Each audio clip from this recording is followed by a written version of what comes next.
சாதிவாரி கணக்கெடுப்பை உடனடியாக நடத்த மத்திய அரசை வலியுறுத்தி சட்டப்பேரவையில் இன்று முதலமைச்சர் மு.க.ஸ்டாலின் தனித்தீர்மானத்தை முன்மொழிந்தார். மத்திய அரசு சாதிவாரி கணக்கெடுப்பு நடத்த வேண்டும் என இன்று சட்டசபை கூட்டத்தில் முதலமைச்சர் மு.க.ஸ்டாலின் தனித்தீர்மானத்தை முன்மொழிந்தார். இது தொடர்பாக சட்டசபை கூட்டத்தில் பேசிய அவர், சமுதாயத்தில் அனைவரும் வளர்ச்சி அடைய வேண்டும் என தமிழக அரசு செயல்பட்டு வருவதாகவும், சாதிவாரி கணக்கெடுப்பு நடத்த வேண்டும் என்பதுதான் திமுகவின் நிலைப்பாடு என்றும் கூறினார்.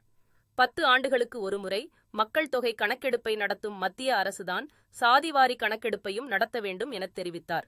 எனவே தேசிய மக்கள் தொகை கணக்கெடுப்புடன் சாதிவாரி கணக்கு எடுப்பை மத்திய அரசு உடனடியாக தொடங்க வேண்டும் முதலமைச்சர் வலியுறுத்தினார். பிறப்புக்கும் எல்லாம் இருக்கும் என்ற உயர்ந்த கோட்பாட்டின் வழியில் எல்லாருக்கும் எல்லாம் என்ற சமுதாய சிந்தனை அடித்தளமாக கொண்டு தனது சமூக நீதி பயணத்தை நமது அரசு முன்னெடுத்து வருகிறது.